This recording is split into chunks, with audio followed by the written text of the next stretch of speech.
All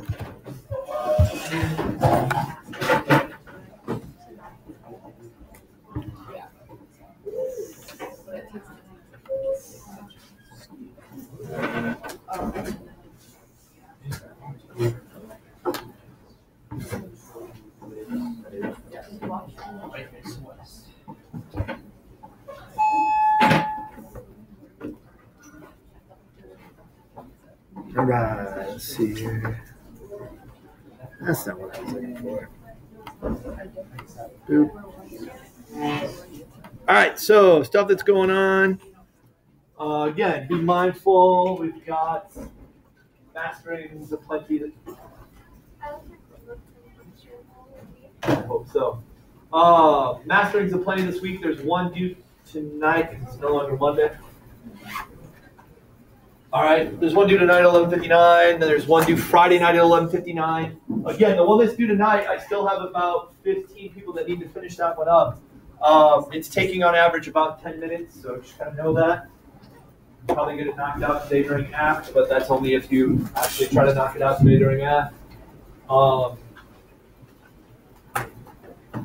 The one that's due Friday, some good, well-intentioned people have gotten started on it. I've got some friends coming in this afternoon to take a look at a couple of the problems there. They're a little bit nastier, okay? I think better preparation for the exam that's coming up next week. And then part 3, yeah, then that is going to be a little bit beastlier yet. So do not wait too late to get started on those things. Tomorrow, I think, will probably be our practicum lab for this unbalanced force particle model. And then Thursday, Friday of this week, we'll probably go ahead and get started in the next unit of study, okay? So we'll get into that before the end of November yet. Yesterday, we were taking a look at Bob and Jane and the extremes in terms of acceleration. On one end, if you put the same amount of mass on both hangers, you're going to get an acceleration of 0. On the other end, if you have a mass of 50 grams or 250 grams on one end of the string and nothing on the other, well, we established this understanding that you get the same acceleration here, okay? And this idea is something called free fall. Free fall occurs when the gravitational force and the unbalanced force are one and the same. In other words, there are no other significant interactions going on for the object outside of that gravitational interaction, okay? Wow, this goes all the way over here, huh? So yeah, G is the symbol that represents something, but it's not a constant, okay? It's a very specific value dependent upon position. It's the gravitational field strength at the Earth's surface if it's 10 meters per second squared, but G generally just refers to the gravitational field strength, okay? Just be aware that the 10 meters per second squared thing is specific to where it's located. All right. And then we watched some videos yesterday.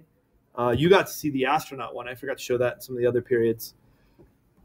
In the one video, you've got a med ball and a basketball, and you're dropped and they fall together. In the other video, you've got a bowling ball and some feathers, and they don't fall together, at least initially. And the why is that is why. Yeah, there's an interaction. There's a significant additional interaction happening with the air. So then they remove the air from the room so it's no longer interacting. Okay? We get something very close to what we have with the bowling ball. We get something that's really close to what we have with the med ball and the basketball. So, physics isn't real life, Mr. Harding. Well,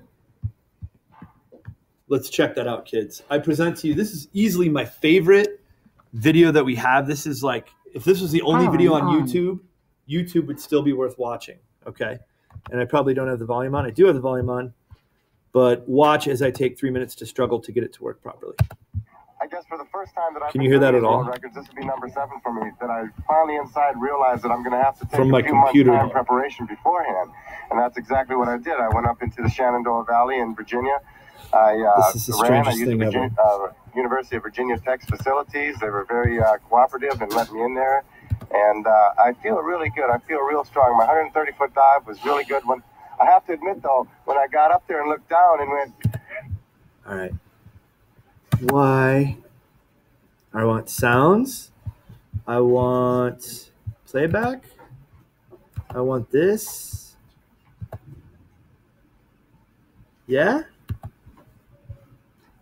Yeah, this is it again. This is it again. I don't know why that doesn't work.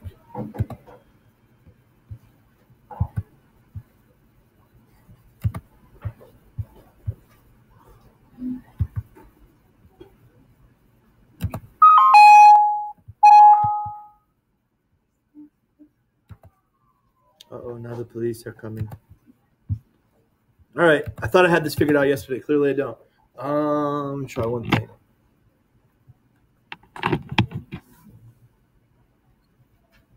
Hey?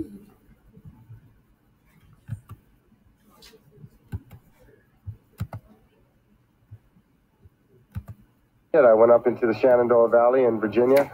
I used the University of Virginia Tech's facilities. They were very cooperative and let me in there. And I feel really good. I feel real strong. My 130-foot dive was really good. I have to admit, though, when I got up there and looked down and went, yeah, this is it again, you know. Last year I said I wasn't going to be up there, and then my phone rang off the hook for about 2 weeks until after I decided that I was going to retire. And every time I picked up the phone, I went, okay, you knuckleheads, I'm going to do it again one more time. And I feel real good. I took the time, I have to say, though, I took the time to go out and prepare myself mentally and physically. And I think it's helping out a lot. Dana Kunze, knees taped, ankles taped, several suits. If you were paying attention, you'd be giggling right now. What's he attempting to do? And he is no newcomer to this event. He's been world target diving champion, world high diving champion, has more records than anyone else in the sport of high diving. Dana, this is Ken Sitzberger and Diana Knight at poolside. Can you hear us? Yeah. How do you like your position, buddy? Well, I felt real strong on my first dive. And the scores have been kind of low, so I'm hoping that I can get a good dive in there and up that scores a little bit. I need a win real bad. Dana, that's all I was going to ask you. You've seen the other dives and everybody was fairly safe, but nobody really put one in there. Yeah, that's true. Golly, I'd like to put one in there. All right, we'll wish you good luck and go for it, buddy. All right, thanks a lot, Diane.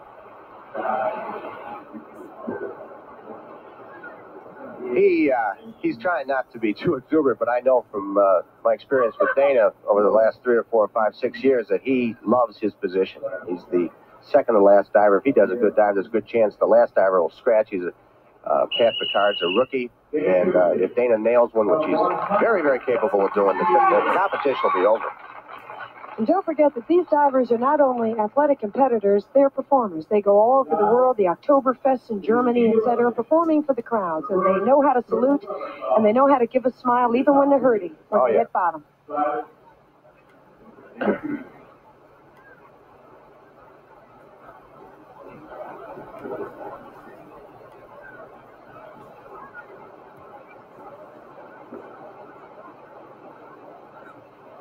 His dive is far more difficult than any dive that the other competitors have used. It's a reverse triple somersault. Boccia did a single somersault, and most of the other competitors did double somersaults. He's doing a reverse triple somersault back towards the platform. You can see him going through some of his arm movements. There he goes. Good jump. He's in good shape. He knows where it is. All right! Okay, but we don't really want to watch all that. But he's attempting to tie the world to 172 point. What was it? Oh, 172 feet. Okay, so 172 feet. He's attempting to tie the record there, and that's a pretty goodly distance. Hey Siri, what's 172 feet in meters?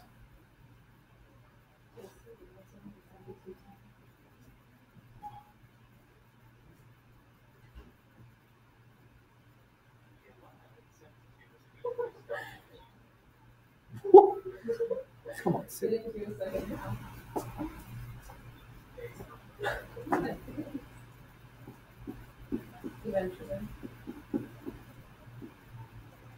It's like 50-ish.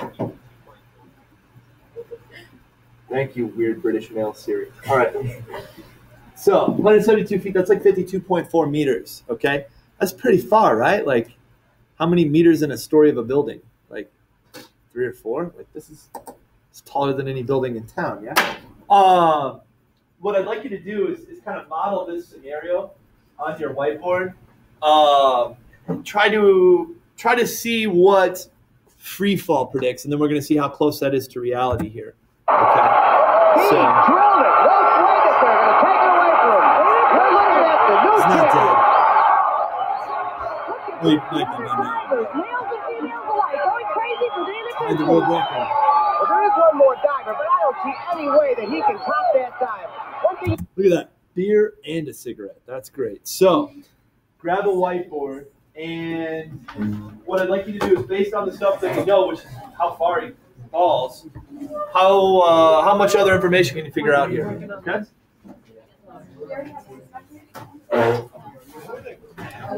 Yeah, we might. Say about Dana, when he is bad, he's bad, but when he is good, he is awesome.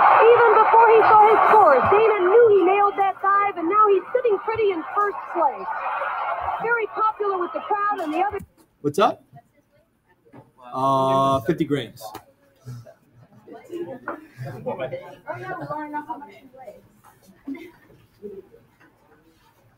I'm gonna give him a 7.5 later. I think he just go 173. What? Yeah, that's Okay, sorry. Yeah, that was like the first thing I learned. What were the categories?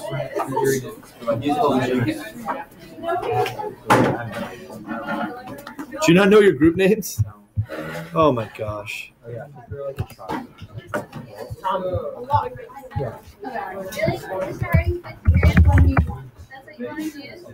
What? Is that what I told you?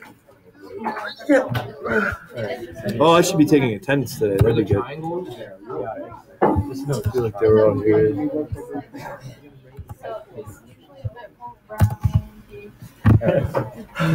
Chicken.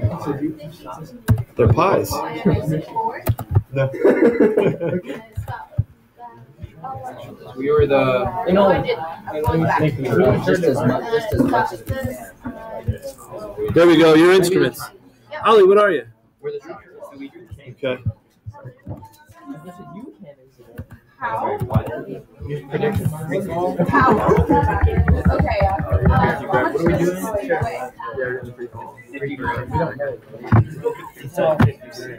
It's like 10 kilograms. Yeah. Is that what we're using? Let's go with it. It's like. Yeah, let's. Wait. Are we doing it? Yeah. I don't want to end up with like. We're going with 50 grams, right? 0.05. 10 kilograms, so it's Back. 1 gram. Or wait, no. Okay, we're gonna say that he weighs 10 kilograms like us. It's like. nice. Yes, I agree. So, You're not our group. No, just That's what we're I trying think to do. 80 plus. We're modeling it as if there wasn't. And see That's how what's close their that name. comes to. Whatever. We know that he goes 52.4 meters. Oh, he's getting minus 3. So if it's free fall, I should have done. That means that you and FG are equal. So the model is based on that. He's like 7'3". We're trying to find the acceleration. I think I'm guessing the acceleration. Well, I mean, it doesn't matter. My guess would be it's 10 meters. There is air resistance. So then, we're not affecting that. If there's no air resistance. If they're not excited. We won't need that. It's a triangle thing, Yeah, we need to do it.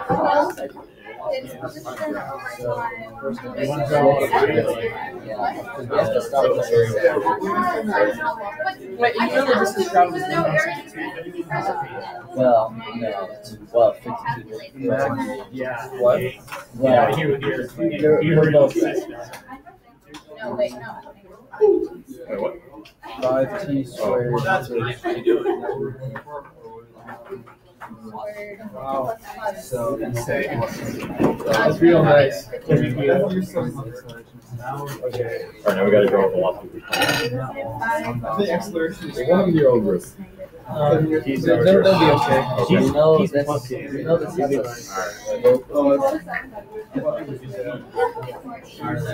The heck is going on? Hey, what are you doing? Okay. I'll check in with you guys.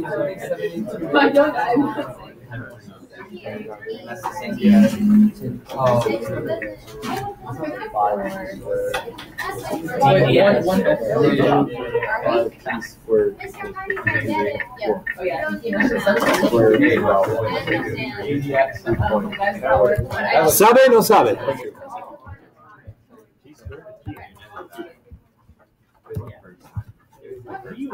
What do you call it? It's 3.2. Hey. Oh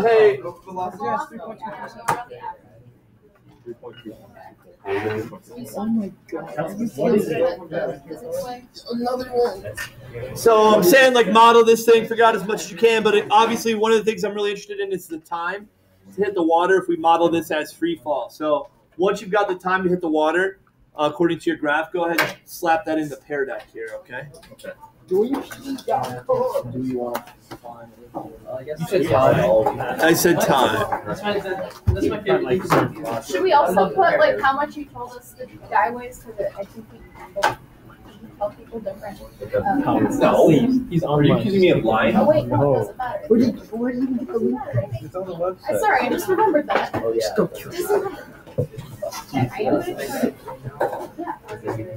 We used to make a Vegas 3.0, which is the new one. Comments. Just perma-ban. Is there a way you can just perma-ban Rain? Why? Because it's so annoying. I missed part of this. Okay. This is working. He's worse on So the hey, other again, the than pear deck is the DDXDF. I'm looking for your time value from your graph. You got it charged up. Wow. You have to be Yes. 3 sick pigs. Gotta love this.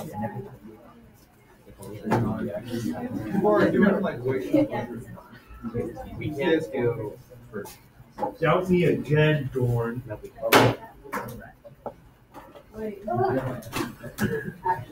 You actually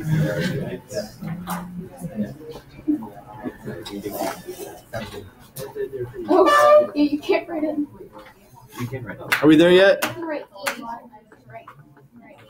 If you want. Don't, because then it shows up there. That's it. It's F. Is it static or FFK? DDXDF. Why did you write that so small? It's so tiny. Somebody's off by a factor of 2. Do you want to just double check your neighbor there real quick? Make sure. As Mara mentions, it's a triangle, not a rectangle, friends.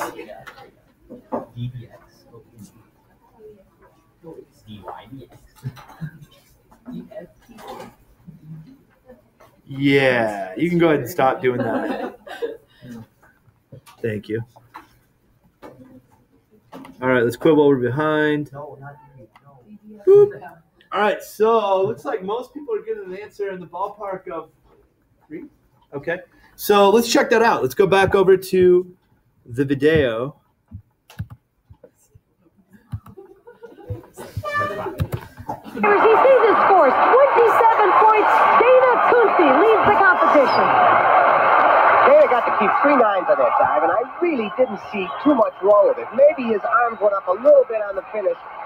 Right after the second somersault. Oh, sorry, I forgot to tell you to start your stopwatches here. So it's. Didn't see too much wrong with it. Oh, Maybe his arms. so let's go back. I don't think he fell that slow. Okay. Well, I don't know. I mean, I watched that bowling ball and feathers video yesterday. I mean, stuff falls slowly. So, all right. So timers at the ready. You can see him going through. All right. He's just about. Let me back it up a smidge. All right. You ready? Timers ready? Yeah. Timers. Yeah. Single somersault, and most of the other competitors do double somersaults. He's doing a reverse triple somersault back towards the platform. You can see him going through some of his arm movements. There he goes. Good jump. He's in good shape. He knows where it is. All right! 3 around 3. 3. 2. So,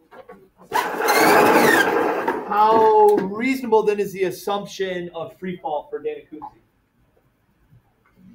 Pretty decent, right? Okay, we're getting hand timing value somewhere in the ballpark of 3. That's the time that free fall predicts. Free fall predicts about 3.2, somewhere in that ballpark. Okay, so you've got your velocity versus time graph. We know the area is erased 52.4 meters.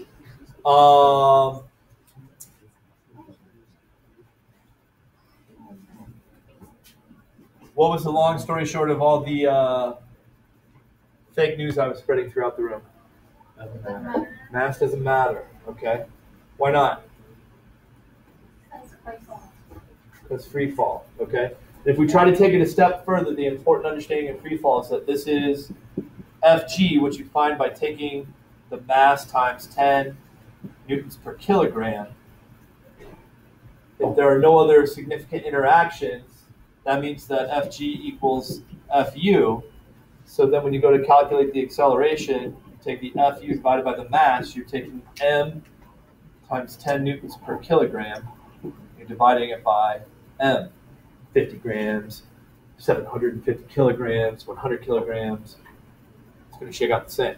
So if you have an acceleration of 10 meters per second squared for a time duration of 3.2-ish seconds, who's got a calculator? What's the change in velocity going to be? Who's got it? 32. Okay. So the area here, I should write area, is 32 meters per second. He starts from rest, ends up at 32 meters per second. None of you have a good sense of what that is. So to get from meters per second to miles per hour, multiply it by 2 and then like jump it up a bit. So 64 plus a bit, 70 miles an hour. What's Siri say? What's 32 meters per second in miles per hour? Hey Siri, what's 32 meters per second in miles per hour? Oh, you have to hit the button. Oh, well then ask it. What is 32 meters per second in miles per hour? Hey Siri, what's 32 meters per second in miles per hour?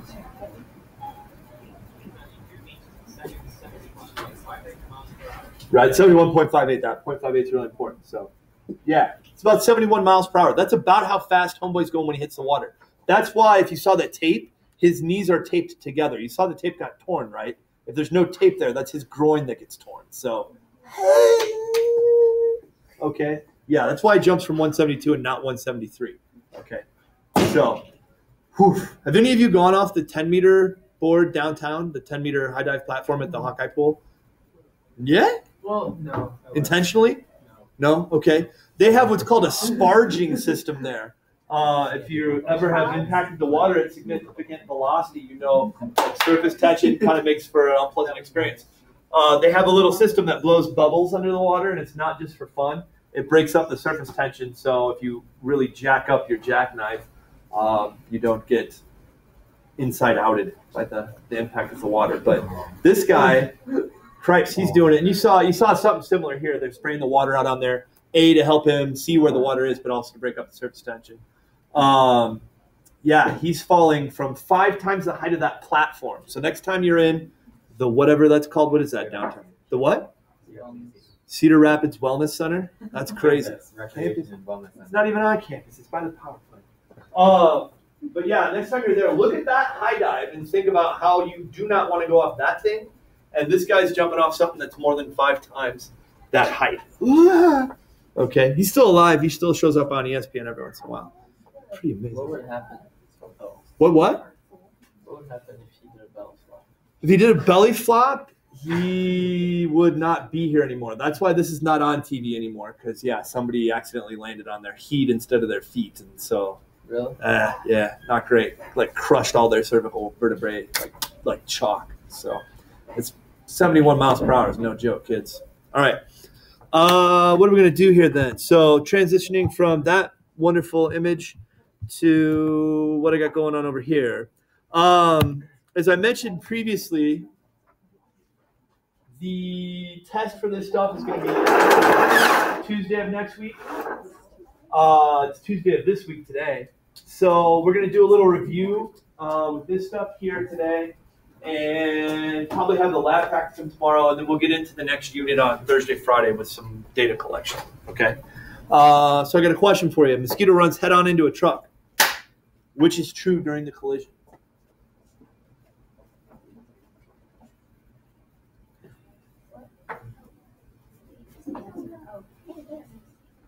And yeah, your DDXDF should be working.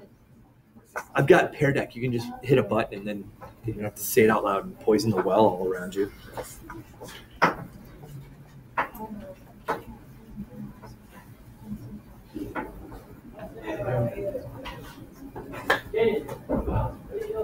Oh, Brian. All right, I've heard from 8 of you. I guess I should have done this thing, right? Boop. That's not what I want. Boop.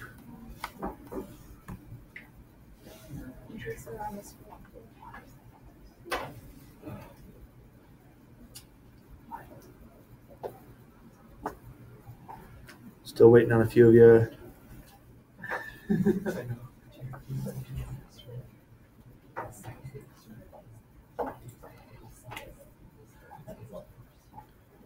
All right, close enough.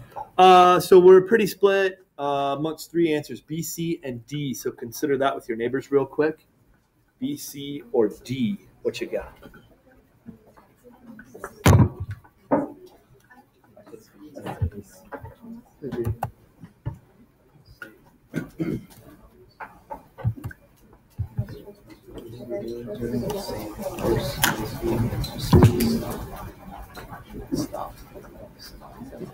I honestly don't know what I figured it was like. I legit don't know. Or whatever that was. Because like your force yeah. Force pairs. That would make sense. I feel like they were equal force. The truck has so much more mass. No, that's true. So every reaction has All right. Stop reading textbooks and let's re-ask the same question. Now what are you saying? Now that you talked to your neighbor. It's the same question, right? I'm just asking you to revote. We used to do this with those little clicker remotes. We use those in grammar. But like Pear Deck does the same thing. It's great. All we had to do was buy you really expensive Chromebooks.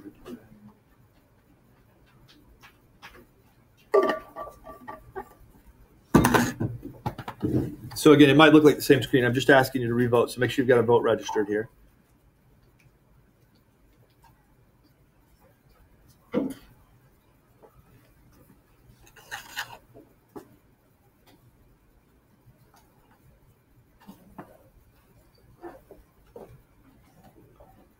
All right.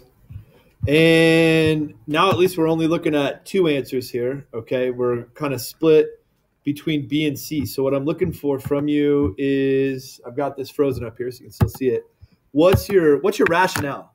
Okay. Kind of explain your thinking. If you're B, if you're team B, why does the truck exert more force on the mosquito than the mosquito exerts on the truck? If you're team C, why does the mosquito exert the same force on the truck as the truck exerts on the mosquito? I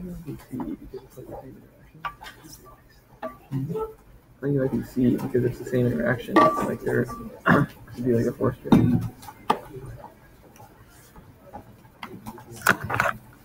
I can't think of like a combination for The wrong button.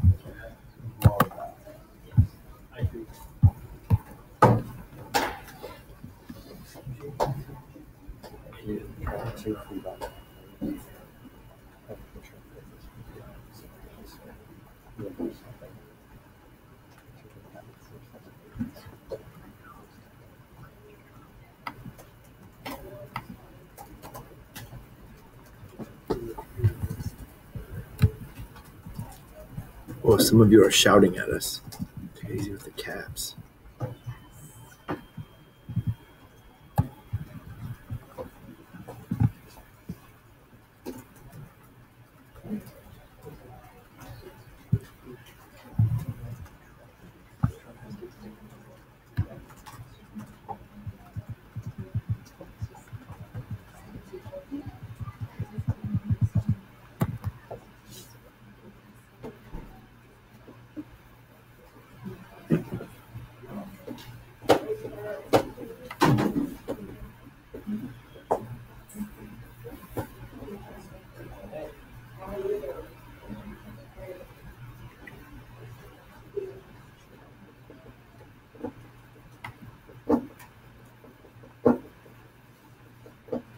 Oh, it's locked. Okay, that's what happened there.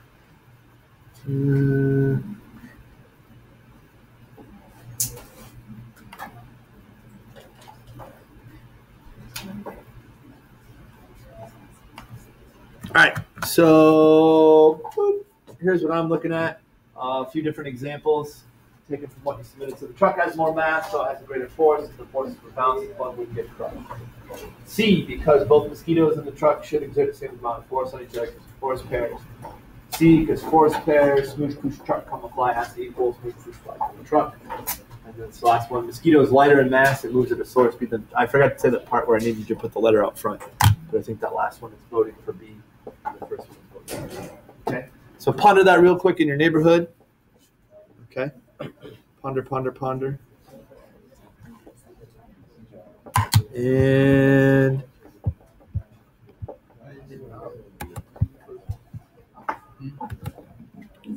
all right, third time's the charm then. So same question, A, B, C, D, or E.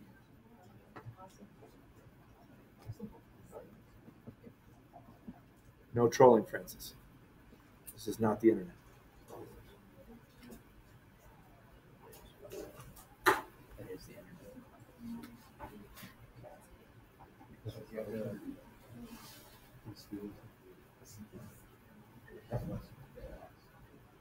Still waiting on a few of you for your re-vote after discussion. All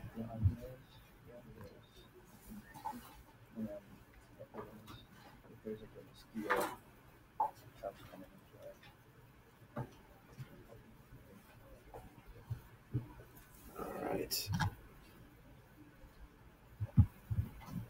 Looks like that's where we're going to get to. So we got 5 for B and 13 for C. So you're outnumbered there 2 to 1-ish, okay, on the forces involved in this collision. Again, things to be mindful of. We're talking about, oh gosh. The forces specifically that we're talking about, the force truck comma fly and the force fly comma truck, okay? So be mindful of that naming convention. That's describing one interaction between the truck and the bug. So perhaps, so again, yeah, C for this one. Mosquito exerts the same force on the truck as the truck exerts on the mosquito. What's up with that? Somebody mentioned something in their thing about how it doesn't seem intuitive, but they voted for C. Well, follow it up with this, okay? Because there's a couple of pieces in play here. We got a mosquito runs head on into the truck. What's going to be true during the collision here? Now we're talking about something else.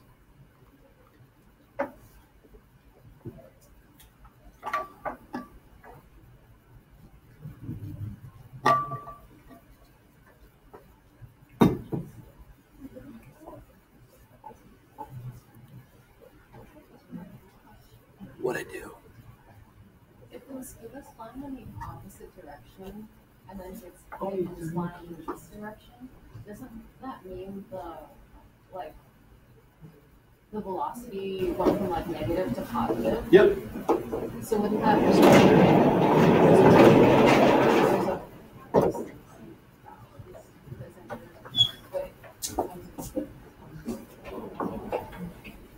Powering off. Oh.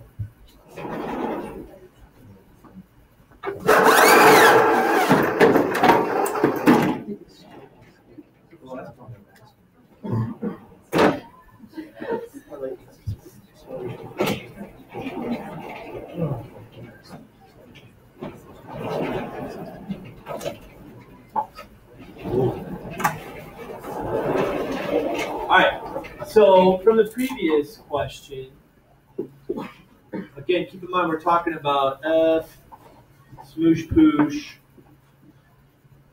bug comma truck, and F, smoosh poosh, truck comma bug. And if the claim is that those things are of equal magnitude, well, now we're asking about the acceleration here.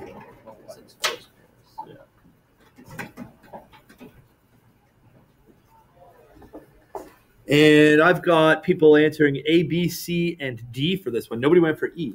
A, B, C, and D. So talk to your neighbor, if you would, please, about your rationale here.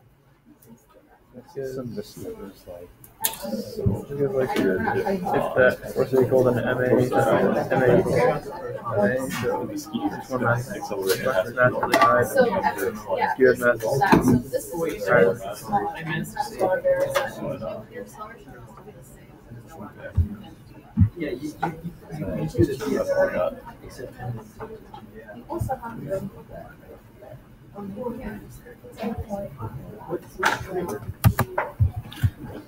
All right, so now that you've talked to your neighbor, where are you at with this thing?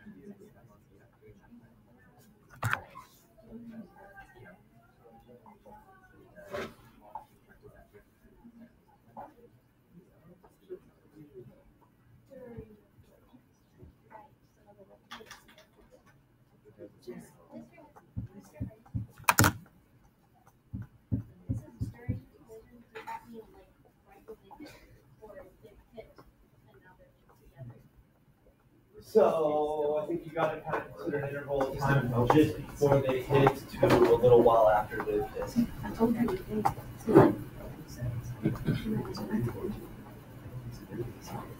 Okay. Now I would say it looks a little bit more like a consensus. We've still got a few stragglers out there. But this is a companion to that previous question. Okay. We've established this, that forces come in pairs, and these are equal. But keep in mind that our model here informs us that it's more than just force that impacts the amount of acceleration that's going to be involved here. And so if I'm talking about the bug, and I'm going to put the mass of the bug here, and then the mass of the truck, and I'm going to put the mass of the truck in the denominator here.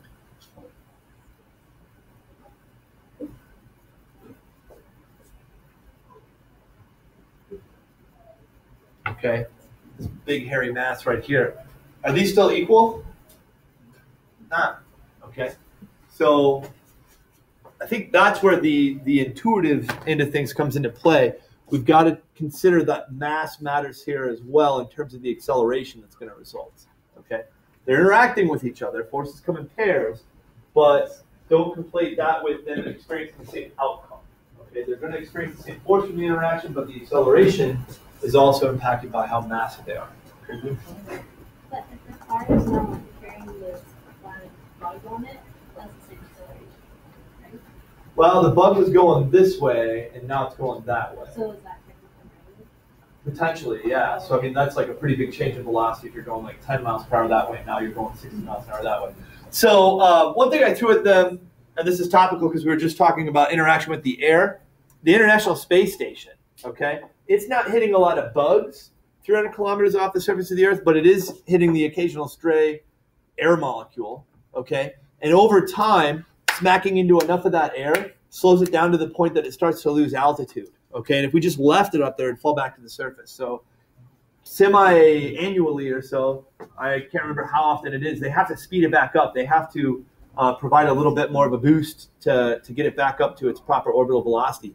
Just running into air molecules, which are even more trivial than bugs, right, are going to have an impact on its motion. Pony. All right. What's next? Yeah, so magnitude of the mosquito's acceleration larger than that of the truck. Force is the same for both, but there's a huge difference in terms of mass. All right. I've got this all frozen. Sorry. Boop. There we go. How about this one? What, if anything, is wrong with these free body diagrams? Well, I'll tell you one thing that's wrong is your book its convention for force pairs is dashed lines. So I went ahead and fixed that. I put fun, colorful shapes on there. Okay. But you got a truck towing a car at a steady speed. The truck's heavier than the car, and the ropes are massless. So have a think about this one quick.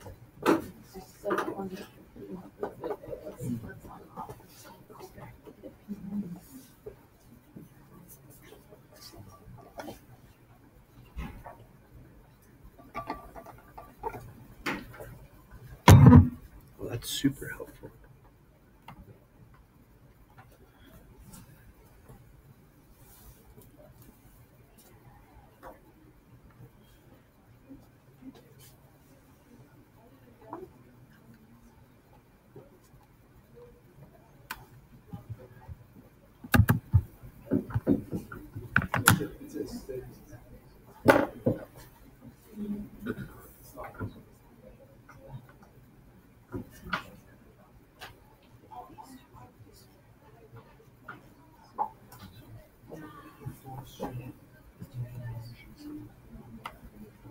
That's not what I'm trying to do.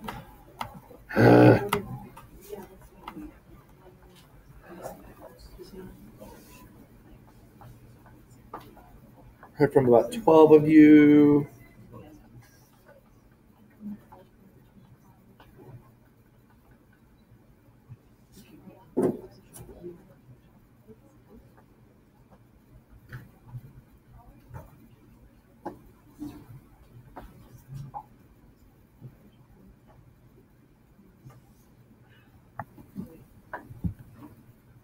All right.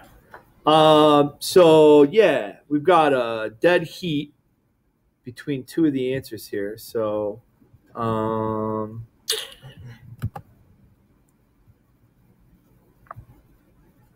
guess I can just show you that. So, all right, we got 1 vote for A, and then we got 7 votes for D and 7 votes for E.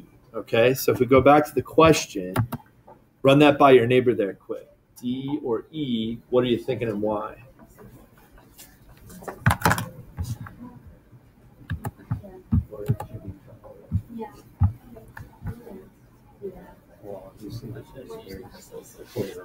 Yeah, obviously D is true. I'm not sure about it. So both agree that one or more force pairs are wrong, but E says that also one or more of the forces has the wrong length.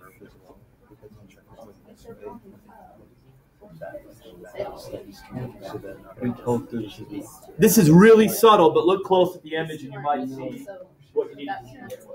Oh, right, I think. Yeah, because the force pairs should be equal. Yeah, so it should be.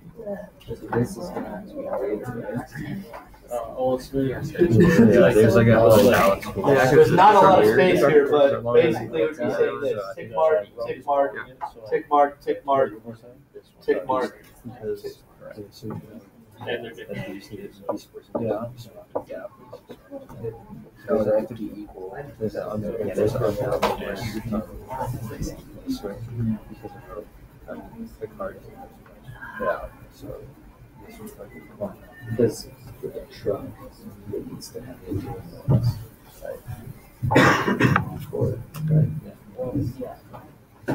All right, and now we're landing on everybody going with E. Okay. Oh, I take that back. Oh, nobody don't take that back. All right. And so, yeah, that's what's going on there. That got even smaller, Mr. Hardy. But if I unfreeze this, the force pairs were incorrect. What was wrong about the force pairs? I should have asked you that before I showed you. Yeah, Emma?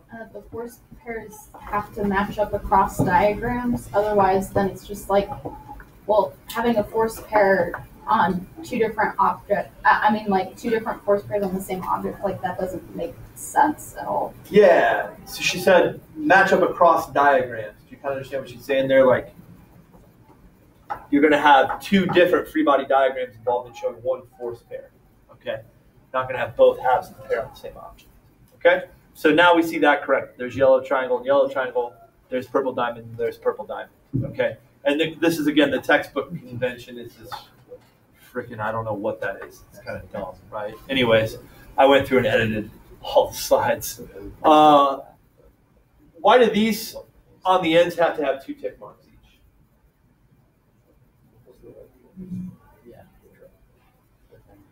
That has to do with our whole systems idea. Okay, if we had a system schema up here, the yellows, those are interactions between the car and the rope. The purples, those are interactions between the rope and the car. But this one here, it's kind of hard to see. Maybe you can read it better on your screen. You've got the friction forces. You've got rolling friction here that's kind of resisting the motion of the car truck. And then you've got this forward directed. This is why I didn't want you to say friction never acts in the direction of motion or always acts against the direction of motion the other day. Like, that's how cars go forward. The friction, right? The car pushes the road that way. The road pushes the car that way. These are the only ones that are external to the system. Okay, this is the truck interacting with the road. That's the car interacting with the road. Those are balancing because it's moving at a steady speed. Okay? What's the system? The system would be like car, rope, truck. And so outside interactions would be with the road. I'm thinking, like, that's what I'm saying here. I don't have a system schema, but if I threw up a system boundary, I would just consider car, rope, truck to be the system. Anything outside of it. Yeah, so the outside interactions have to balance for the speed to be constant. All right, cars parked at rest on a horizontal road. The upward force of the road on the car, what we normally call smoosh poosh, is the same size as the downward pull of gravity. Well, why is that exactly?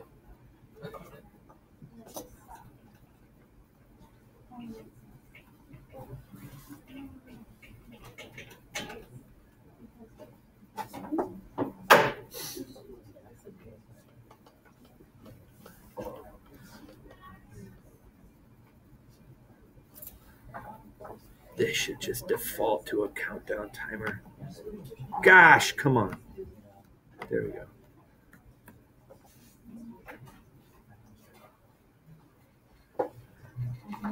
Heard from 10 of you. Come on, the rest of you.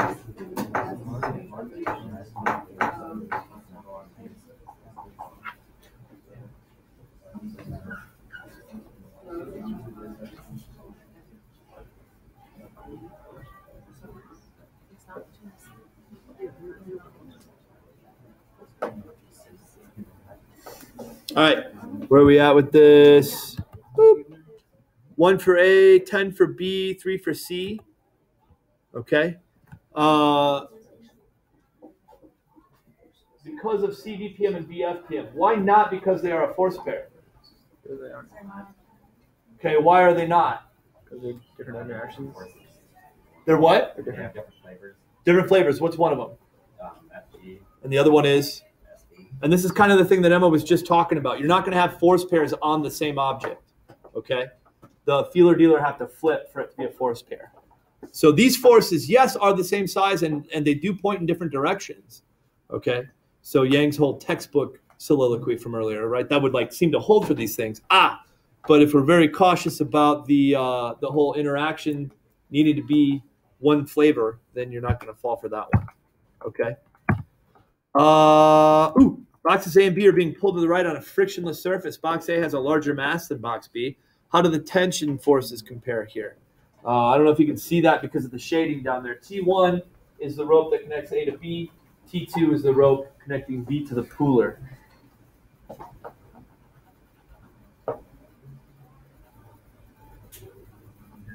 What's the system be for this? That's your call, bro. Choose a convenient system.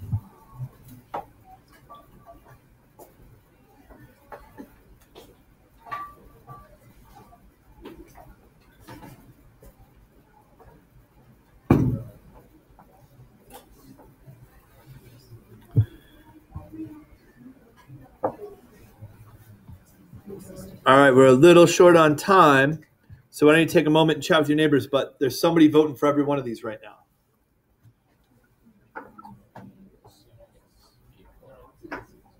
Think about the overall motion of the system.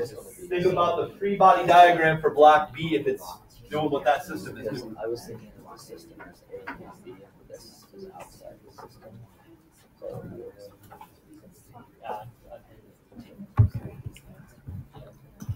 So the system boundary tension is yeah, so like The tension of the second rope is pulling the whole system, so it has to more than this one. All right. I think some people are just like raking their fingers across the keys and their votes are changing, but I don't know. So we've got 3 for A, 1 for B, and 9 for C right now. Somebody for C, Y for C? What do you got, Cole? The system is A and B, and with the thing that's Hold on. Hold on. So the first rope is just pulling A, but the second one's pulling the whole system. So Okay. that's kind of related to B is accelerating. If these tensions are equal, what would that say about the forces on B? Wouldn't be accelerating. Wouldn't be accelerating. That'd be BFPM, so that's not happening. Okay. For it to be accelerating, that T2 has got to be greater than T1. All right, cool. Thanks for playing. Sharp minds, sharp pencils tomorrow. Hey, yeah, thanks for putting the whiteboards back. Practicum lab tomorrow. That's